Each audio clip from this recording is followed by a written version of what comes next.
Hey everybody, welcome to BDE, the mountain climb.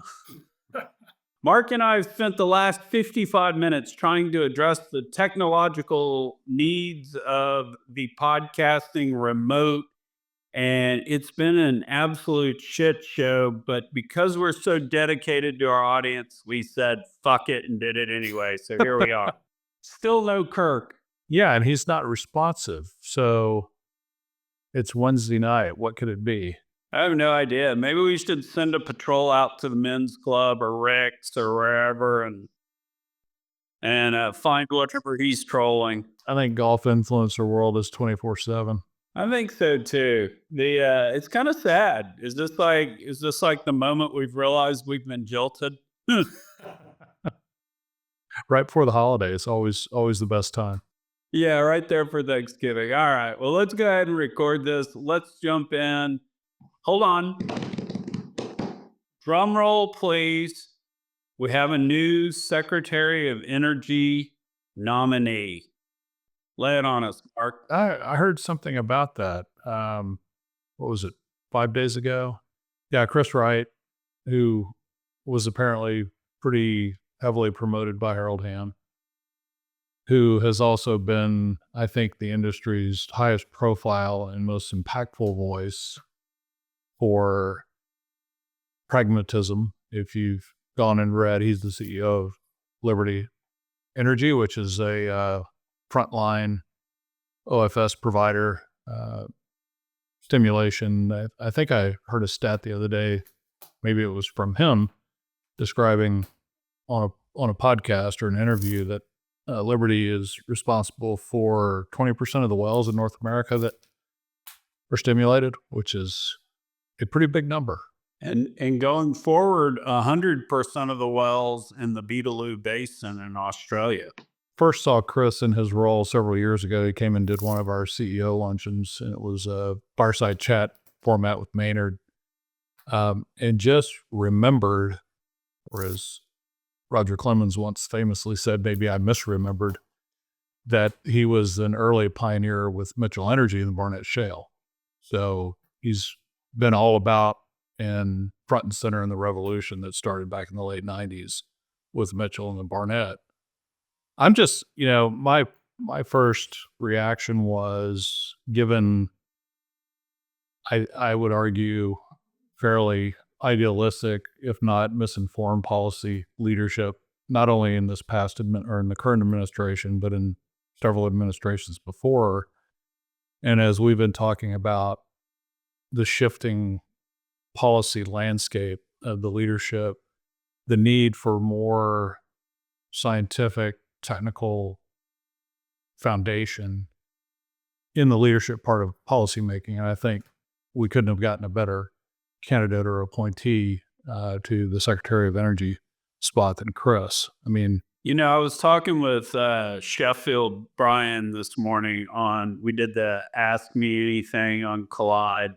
And one of the things Sheffield was saying, and I agree with him 100%, is hopefully he uses the Secretary of Energy role, and he should, because he's really good at it, to follow up on what you're saying, just to educate people.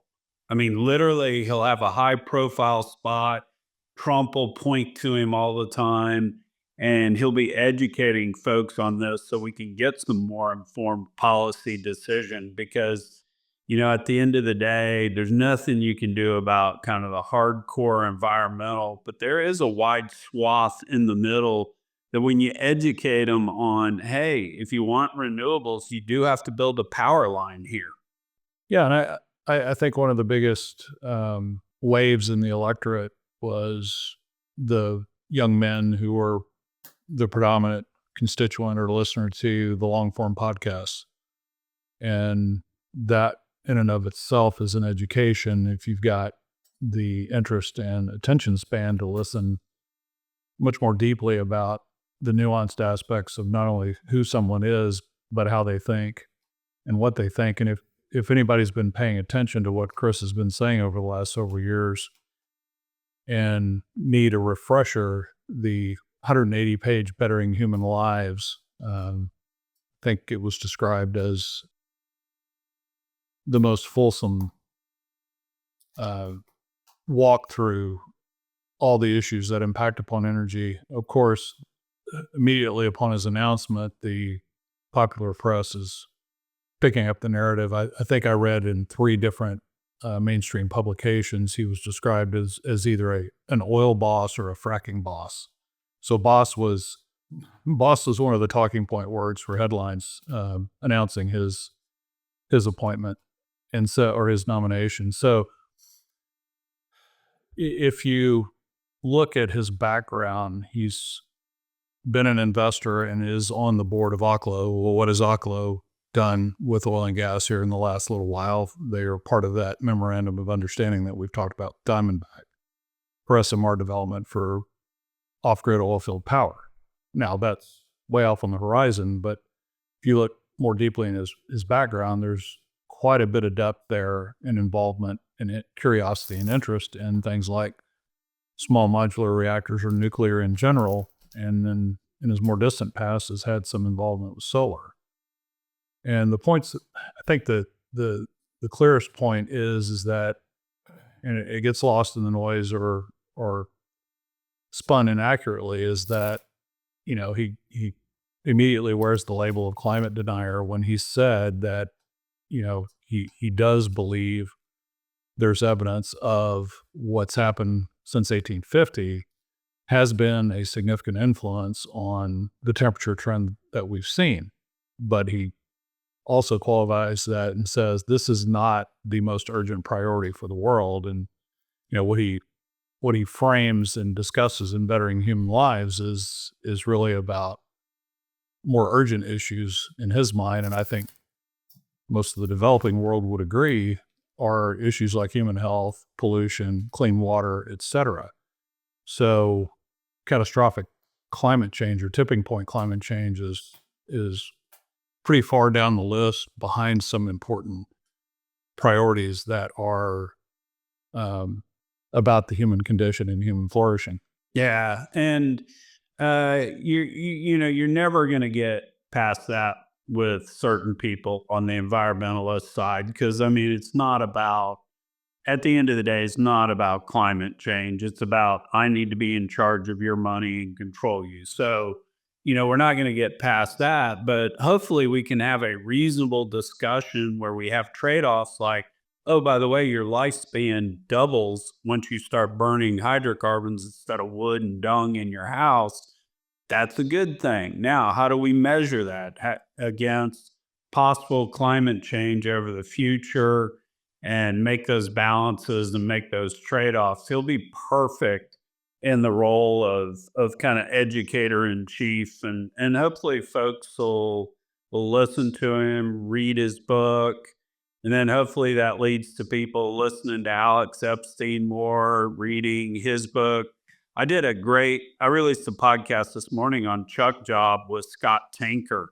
Hopefully they'll listen to Scott Tanker so we can truly start building at least what Scott calls the radical middle of, hey, you kind of got to play it down the middle and make trade-offs on both sides to get the best outcome. Because at the end of the day, and we've said this a million times on BDE, it's, if we let the next billion people come in here and they have to suffer through energy poverty, wars get started over stuff like that, and that's not going to be good. And I'll tell you this too, just within America, where we have a pretty high standard of living, when we start jacking up gasoline prices, we start jacking up electricity prices, that's going to cause some tension in the system. And even worse than that, if we start sacrificing our lead in AI because we put all these data centers in places that have more realistic energy policies, that's not going to be good either. Well, and that's what the president-elect has kind of pointed to as, making America dominant again in energy. He didn't just say oil and gas, in energy. And I think that one of the key drivers of that is the strategic advantage or risk that we take if we get, if we go pragmatically to taking that leadership position in AI, which is, as we've seen, heavily dependent upon new power generation coming online quickly in large quantities. And so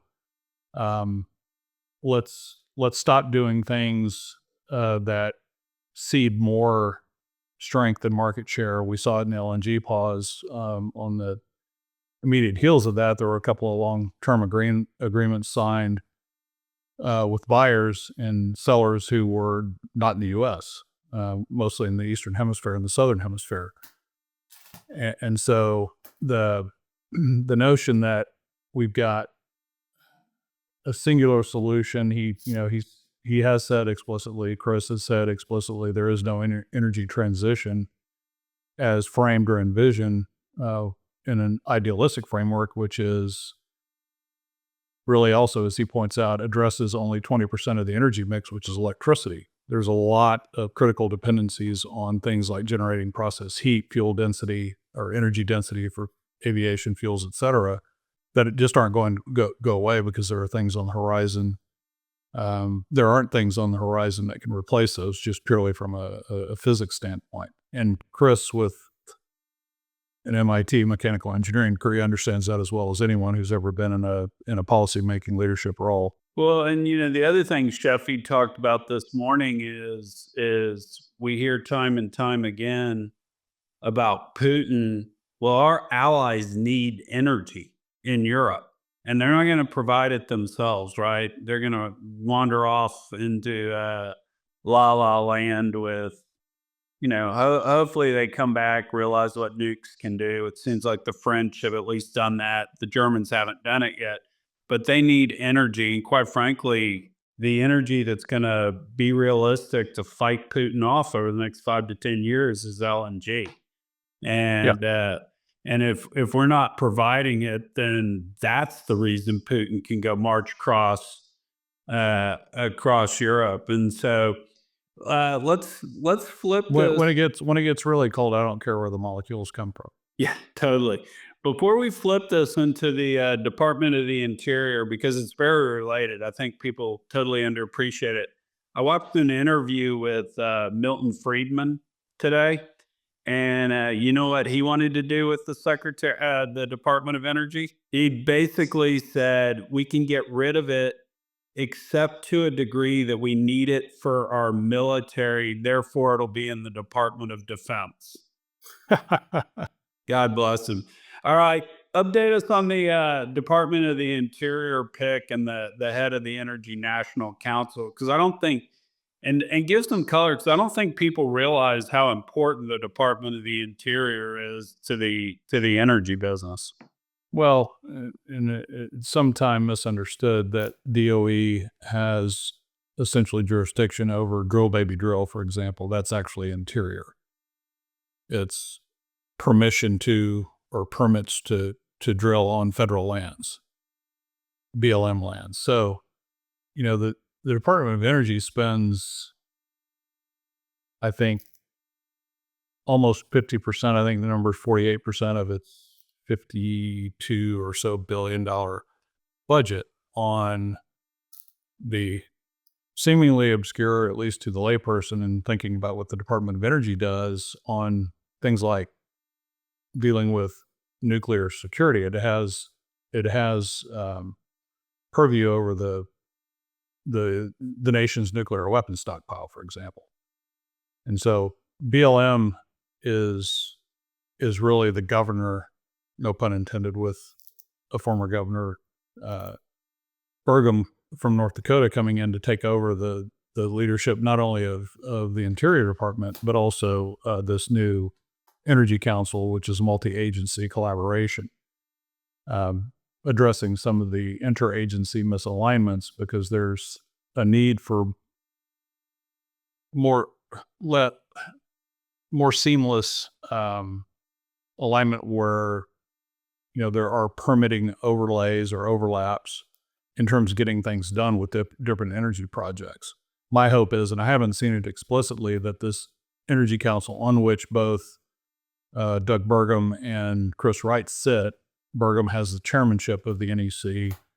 I'm hoping, and I'm on a little bit of an evangelical rant about the NRC, and really breaking down the inertia. They are not a trivial problem to try and solve because it is hugely complicated, highly emotional, highly political.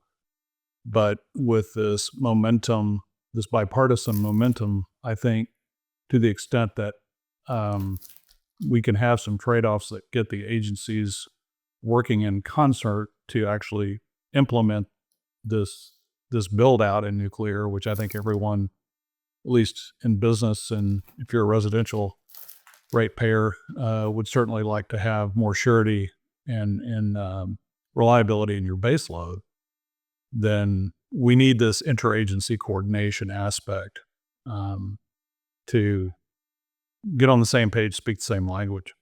Yeah, because I've always been the libertarian and much more a states' rights guy. And I forget which of the founding fathers said it. I think it was probably Madison or it could have been Hamilton that basically and I forget which Federalist paper it was in, but basically they said something to the effect of the federal government's powers are limited and stated, and the state's powers are, vast and unstated, meaning we're going to leave everything to the states. And so I've always been more that way politically. But when we start talking about grids and crossing states and EPA and lawsuits and all that, we may need the hammer of the federal government and to get some sort of basic framework in place because it's not going to happen in its current configuration. Well, I think Burgum is misunderstood like Chris is. Burgum actually, I believe, has his professional background. At least I think I know where he made most of his money, which is in software. But he ran the state that is the third largest oil producer in the country behind Texas and New Mexico. He was also a proponent of this fairly controversial CO2 sequestration line that was a multi-state transmission line going from the Corn Belt states to a sequestration site in North Dakota. And part of the effort to get that done was going to require some pretty painful eminent domain in the pipeline right away. And so that he has not had a favorable view of some what I would call more progressive actions and plans relative to things like carbon capture. I think if you look at his background, there's going to be quite a bit of balance. Don't judge that kind of oil boss book by its cover, right? So I think it's a good mix of much broader and deeper perspectives across the energy spectrum that will be working together on this energy council above the silos of their respective agencies. And I think it's a good thing. And I think you bring up probably the highest priority problem that they've got to solve is grid resilience and stability. And because it is such a multi-state animal in almost every situation except for maybe ERCOT in Texas, that it's a pretty important thing to get right or get a lot better at doing. As we've seen time and again, the incidents where we've got fragility pop up in the grid and we have a Band-Aid solution or conservation notices or rolling brownouts and blackouts. And when you've got this kind of wave of power demand coming at you, I saw something on the order of, I think it was in a KeyBank research report last week, something on the order of 250 terawatt hours need to be added between now and 2030. And that was kind of a conservative case. Think about power demand growing on the order of 5% when the preceding 2 decades, it's been essentially flat. It's a new world. And if you've got a grid that's in pretty decrepit or shaky state, then that poses some potential to have some friction. Well, we've talked about this on BDE, but it bears repeating there is a lot of technology out there that can be used to bolster the grid. somebody with a scientific mindset that was leading the charge, and as opposed to kind of these bureaucratic uh, utility types that just want to maintain their job. If you had some folks pushing the envelope on this, I think there's a lot to do, and maybe more cost effective than we imagine. So it'd be interesting if Musk would turn his attention to it for a little bit, because I mean, arguably the greatest scientist we've had since Einstein, right? I mean, Well, he did find a workaround with XAI in Memphis to get 100 megawatts online that he couldn't get from the utility. And we've talked about that before, installing the the mobile gas generation in a EPA non-attainment zone in Shelby County, Tennessee, which is, starting to see some local noise about air quality and some issues related to those pollutants that fall under the non-attainment zone and the EPA rules. whatever. It's So, never not stunk in Memphis when I've been there. so I do think, and to bring up a familiar name we both spent a lot of time reading, Dimberg was very timely this morning with a piece out called Irreconcilable Differences, which really points out that there's kind of an inevitability that's growing here, that it's pointing increasingly to off-grid, and it's pointing increasingly to nat gas standing in the breach here between now and whatever. If the whatever is nuclear, that's a decade away in terms of just the execution on that. So back to the Energy Council, what does that mean? If it removes some of the regulatory inertia and the permitting inertia around that to facilitate in parallel those off-grid solutions at scale, I think that's a good thing as well, because those things take pressure off the grid. The downside to that, as Doomberg pointed out, is, for example, gas turbines, the big, most sophisticated ones, one of their sources said that, backlog for new equipment is 3 to 4 years. And so the other aspect is competing for those supply chain resources for off-grid solutions then puts pressure on the utilities and on-grid providers for those same services and materials. So you've got a pretty tight supply chain in some critical components. So if you've got a pretty hard charging group of players in the off-grid solutions, they're buying everything they can get their hands on. I've coined an acronym today just thinking about it, NPY, which is need power yesterday. Right. And that's I think is the building pressure here for what we're facing in terms of satisfying this demand. If you can't build it, you can't power it. Yeah, as well as you potentially have the fear of Trump tariffs coming, and I've heard that's put a lot of buying pressure just all across the supply chain of everything. So, yeah, potentially an issue there. All right. So yeah, this will be interesting to watch. I think it should be it'll be more chaotic, but hopefully a lot better than what we've seen the last 4 years.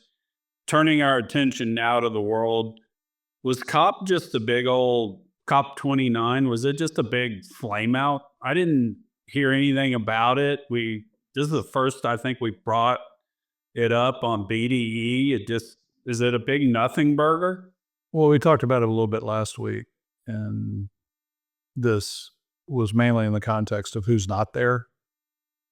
And U.S. leadership is not there. It's probably not something that Joe Biden wanted to do. He's done it, or has been down at the G20 in Brazil.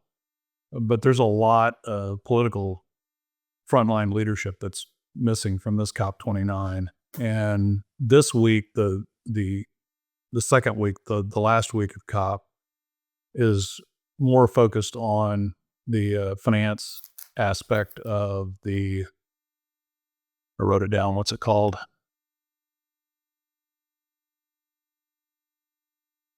the collective quantifiable goal, which is the old 100 billion a year commitment from the signatory developing countries, which has fallen short. And the strident voices are at COP, who are the loudest, are saying that really needs to be ramped up to over a trillion a year. And as you can imagine, there's been less enthusiasm expressed by those who are either there, and certainly those who elected for whatever reason not to attend. I look at it from a U.S. perspective. We're 36 trillion in debt. I think I saw just a foreign aid fact on Steve Ballmer's usafacts.org a few weeks ago, looking at government spending. And our largest foreign aid has been since World War II to Israel, and I think to the tune of cumulative over that entire 80-year period has been something on the order of $350 billion. And if we put $1 trillion kind of annual obligation out there for the world or the developed world for this collective quantified goal, that I think proportionally rests pretty heavily on the U.S. And, we're trying to fund a lot of things in a lot of places. And so I think just the juxtaposition of timing, the intersection of Trump's win, some pretty blunt comments about intentions vis-a-vis Paris and even COP. The next 4 years are going to be interesting. There is apparently an affirmation of last year's much ballyhooed goals from COP28 of tripling renewables, transitioning out of fossil fuels. That has to be reaffirmed before COP30, which is in Brazil. It sounds like that is running out of steam, and it's really the reality of the seeming unwillingness to really step up and commit to kind of 10x the funding that the collective couldn't seem to meet under the old framework. And on the receiving end, there's pushback in that there's a desire to make this more of a grant model, which essentially turns into something that's non-recourse. Right. And as we've seen the accounting around some of the climate spending around the world, I think there was a recent incident where $41 billion went missing. We need to get that straight first, but I just think how many foreign leaders live at the Waldorf Astoria in New York City? I mean, so is it more than I can count on one hand? It's a lot, Yeah. So just a lot of UN money seems to make its way to the Waldorf Astoria on a fairly regular basis. And so, yeah. It's a pretty big moment. We'll see if we can get things done with a new agenda that is very pro-energy. Politically, there's going to be, I think every trick in the book is going to be tried by the opposition. That's just the way the game is played.